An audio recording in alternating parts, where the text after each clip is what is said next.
Coucou tout le monde, j'espère que vous allez bien. On se retrouve pour une nouvelle vidéo qui n'est pas un IMM, qui n'est pas une palme, mais qui est un tag, puisque j'ai été taguée par Justine de Fairy Neverland, donc merci Justine. Donc en fait, d'habitude, je suis pas habituée à faire des tags, puisque bon, ça prend du temps et tout. Mais là, je trouve que c'était assez intéressant. En fait, il faut organiser un dîner, mais avec plein de personnages de romans. Donc en fonction de certains critères, donc il y a 10 personnes à inviter. Donc alors on va commencer tout de suite. J'ai fait ma petite liste. Donc le premier, c'est une personne qui sait ou qui aime cuisiner. Alors c'est pas facile de trouver un personnage qui cuisine dans le bouquin ou voilà. Donc du coup j'ai choisi Tara de comment ça s'appelle, Tendrement. Donc c'est la tome 2 des Lucky Arbor. Donc en fait vous savez que c'est l'histoire de 3 sœurs qui rachètent un hôtel. Et Tara en fait c'est la plus âgée et c'est une spécialiste des plats.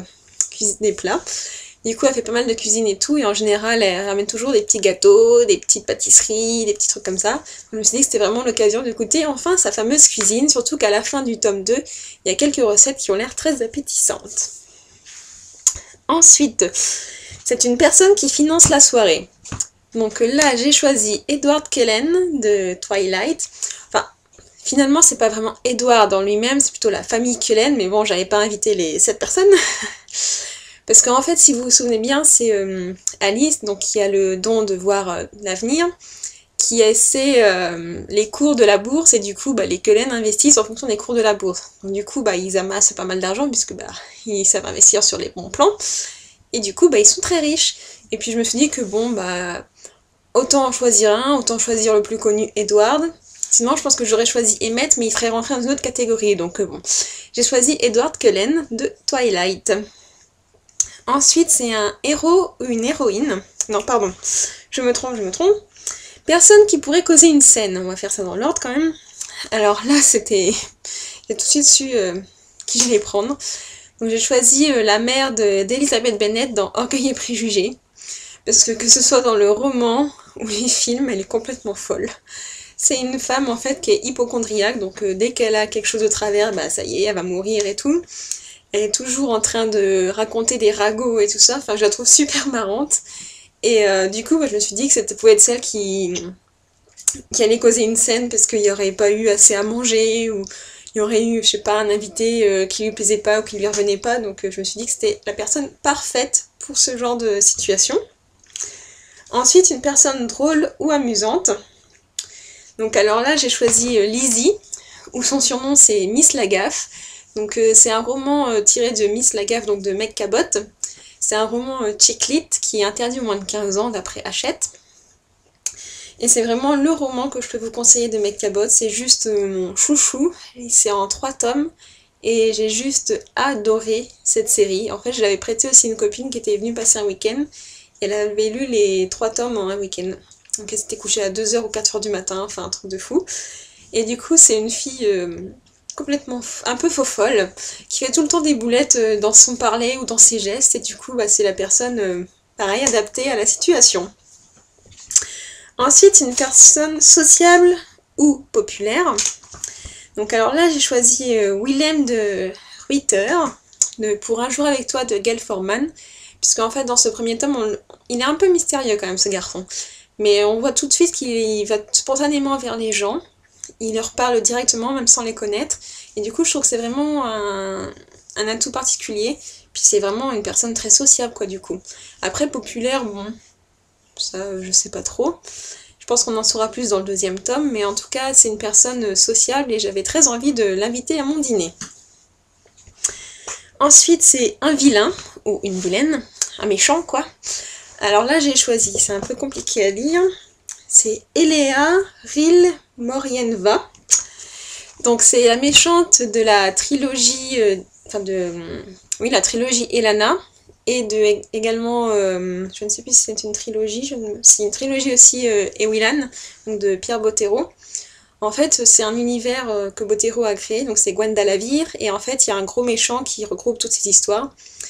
Donc c'est une personne, c'est une fille, c'est une vilaine. Et du coup, c'est une dessinatrice, en fait, pour la petite histoire, le roman de l'univers de Gwenda Lavire. En fait, les personnes dessinent, et peuvent s'évader dans un autre monde, en gros, parce que c'est compliqué en fait. Et c'est aussi une guerrière, et du coup c'est une super bonne dessinatrice, et du coup elle veut dominer le monde et tout ça, dans la trilogie Lana et Willan. Ensuite c'est un couple, alors bah là c'était pas trop compliqué, ce serait Alexandria et Hayden, donc du roman Half-Blood ou The Covenant, la série plutôt, de Jennifer L. Armentrout, parce que c'est juste un couple que j'adore. Il évolue beaucoup entre chaque tome. Au début c'était plutôt une histoire d'amitié, mais Alexandria était amoureuse d'Hayden, Hayden aussi, mais en fait ils pouvaient pas s'aimer parce qu'ils sont de deux clans différents, un peu comme Roméo et Juliette, mais pas tout à fait non plus. Et du coup ils pouvaient pas s'aimer, puis en fait au fur et à mesure des tomes, et ben leur amitié évolue en plus, et puis bah après ils finissent ensemble. Mais leur histoire n'est pas terminée parce qu'il reste encore un tome et j'ai trop peur de le lire parce que c'est le dernier.